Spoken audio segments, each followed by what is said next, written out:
여러분, 혹시 지금 눈앞에 펼쳐진 이 세상, 이 현실이 대체 뭘까 하는 그런 근본적인 질문 한 번쯤 해보신 적 있나요?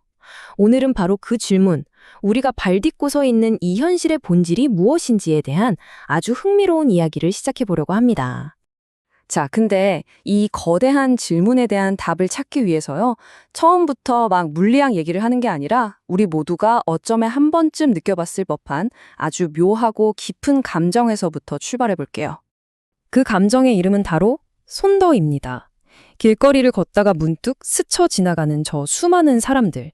그냥 엑스트라 1, 2, 3이 아니라 사실 저 사람들도 다 각자 자기 인생이라는 거대한 영화의 주인공이라는 걸 깨닫는 바로 그 순간의 감정이죠. 한번 상상해 보세요.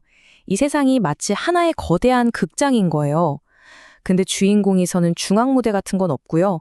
수십억 명의 관객이 전부 각자의 자리에서 자신만의 조명을 받으면서 동시에 자기만의 공연을 펼치고 있는 거죠. 정말 엄청나지 않나요? 자, 이제부터가 진짜입니다. 그 수많은 사람들의 삶이 그냥 각자 따로따로 존재하는 게 아니라 그 삶 하나하나가 모여서 우리가 현실이라고 부르는 이 거대한 무대를 함께 만들어내고 있다면 어떨까요? 바로 이게 오늘 우리가 끝까지 파헤쳐볼 핵심 질문입니다. 좋아요. 그럼 본격적으로 한번 들어가 보죠. 어쩌면 현실이라는 게 그냥 딱 정해져 있는 무대가 아니라 우리 모두가 적극적으로 참여해서 지금 이 순간에도 만들어가고 있는 무언가일 수 있다는 생각, 지금부터 함께 탐험해 보겠습니다. 아주 오래전 18세기에 조지 버클리라는 철학자가 정말 급진적인 주장을 했어요.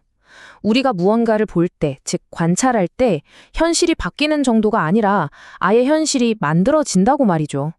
근데 이러면 큰 문제가 생겨요. 그럼 아무도 안 보고 있는 숲에서 나무가 쓰러지는 일은 일어날 수 없다는 건데 이건 좀 이상하잖아요? 그래서 버클리는 이 문제의 해결책으로 신을 이야기했습니다. 전지전능한 신이 언제나 모든 것을 지켜보고 있기 때문에 세상이 계속 존재할 수 있다는 거죠. 버클리의 아이디어가 지금 듣기엔 좀 기이하게 들릴 수도 있는데요. 자, 이제 시간을 훌쩍 뛰어넘어 현대 물리학의 세계로 가보겠습니다.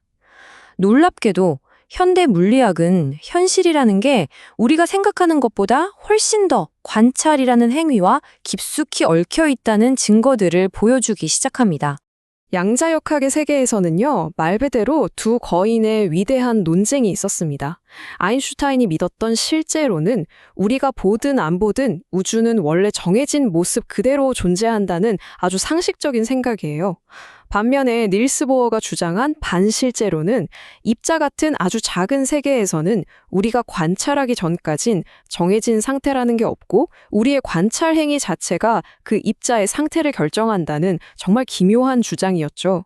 미국의 유명한 물리학자 존 휠러가 남긴 이 말이야말로 반실제론의 핵심을 가장 잘 보여줍니다. 우리가 관찰하기 전까지는 그 어떤 것도 현상이라고 부를 수조차 없다는 뜻이니까요. 그리고 마침내 이 기나긴 논쟁의 마침표를 찍는 실험이 등장합니다. 1972년 존 클라우저라는 물리학자가 양자 얽힘이라는 현상을 증명해냈는데요. 이게 뭐냐면 서로 짝을 이룬 두 입자는 정말 아무리 멀리 떨어져 있어도 한쪽의 상태를 딱 측정하면 그 순간 다른 쪽의 상태가 빛보다 더 빠른 속도로 즉시 결정된다는 거예요. 이건 정말 우리가 알던 상식적인 우주의 법칙을 완전히 깨부수는 결과였습니다. 네, 그렇습니다. 이 놀라운 발견이 내린 결론은 아주 간단하고도 충격적이었죠. 바로 아인슈타인이 틀렸다는 겁니다. 우리가 보지 않아도 세상은 딱 정해진 모습으로 존재한다는 그의 믿음이 실험적으로 반박된 순간이었습니다. 우주는 우리가 생각했던 것보다 훨씬 더 기묘하고 모든 것이 이상하게 연결된 곳이었던 거죠. 아니, 그럼 우주가 우리가 알던 그런 게 아니라면 도대체 뭐라는 걸까요? 여기서부터 물질 세계와 우리가 관찰하는 현실 사이의 틈을 메워주는 아주 흥미로운 이론 하나를 소개해 드릴게요. 아까 그 물리학자 존 휠러가 다시 등장합니다. 그가 남긴 It from Bit이라는 아주 유명한 말이 있는데요.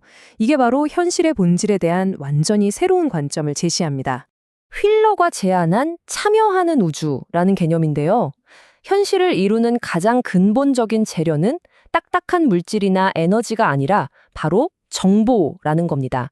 마치 컴퓨터가 0과 1이라는 단순한 비트만으로 복잡한 세상을 만들어내는 것처럼 우주도 우리가 이거야 아니야 하고 던지는 질문, 즉 관찰을 통해 현실에 만들어 나간다는 아이디어죠. 그러니까 이건 마치 우리가 우주랑 거대한 스무고개 게임을 하는 것과 같아요. 이미 정해진 답을 우리가 알아맞히는 게 아니고요. 우리가 던지는 질문 하나하나가 그 답을 함께 만들어 나가는 과정에 참여하는 거죠. 정말 멋진 비유 아닌가요? 그런데 여기서 또다시 그 오래된 질문이 고개를 듭니다. 좋아요. 관찰이 현실을 만든다고 칩시다. 그럼 아무도 안 보고 있을 땐 대체 무슨 일이 벌어지는 걸까요? 혹시 우리가 본다는 것의 의미를 너무 인간 중심으로 좁게 생각하고 있었던 건 아닐까요? 바로 이 지점을 아인슈타인이 날카롭게 파고들었죠. 당신이 달을 안 쳐다볼 때 달이 적이 없다고 진짜로 믿는 거냐?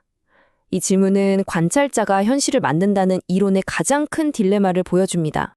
이 어려운 문제에 대한 해답으로 정말 대담하고 파격적인 이론이 하나 있습니다. 바로 범심론이라는 건데요. 의식이라는 게 우리 뇌처럼 복잡한 생명체에게만 있는 특별한 게 아니라 우주에 존재하는 모든 물질, 아주 작은 입자 하나하나에까지 의식의 씨앗 같은 게 깃들어 있다는 이론입니다. 만약 이 범심론이 사실이라면 그 의미는 정말 엄청납니다. 우주 자체가 하나의 거대한 뇌처럼 항상 스스로를 관찰하고 스스로를 인식하고 있다는 얘기가 되니까요. 그렇게 되면 더 이상 아무도 안 볼 때라는 상황 자체가 존재하지 않게 되는 거죠. 우주가 항상 깨어 있으니까요. 자, 이제 모든 조각을 맞춰서 우리가 맨 처음 시작했던 곳으로 돌아가 보겠습니다. 바로 그 손더라는 감정 말이죠. 지금까지의 이야기를 알고 나면 이 감정이 그리고 우리 자신이 완전히 다르게 보이기 시작할 겁니다. 이 새로운 관점에서 보면 우리는 더 이상 우주라는 거대한 연극을 멀찍이서 구경하는 관객이 아닙니다. 우리는 그 자체의 일부, 마치 거대한 우주라는 뇌를 구성하는 수십억 개의 뉴런들처럼 우주와 깊숙이 얽혀 있는 진짜 참여자인 셈입니다. 이런 관점에서 손더를 다시 한번 생각해 볼까요? 이제 길에서 스쳐 지나가는 사람들의 생생한 삶은 그냥 나와는 상관없는 평행 우주가 아닙니다. 그 모든 개별적인 경험들, 당신의 경험, 나의 경험, 저 사람의 경험이 전부 모여서 단 하나의 거대한 우주라는 현실을 함께 엮어내는 필수적인 실타래인 거죠.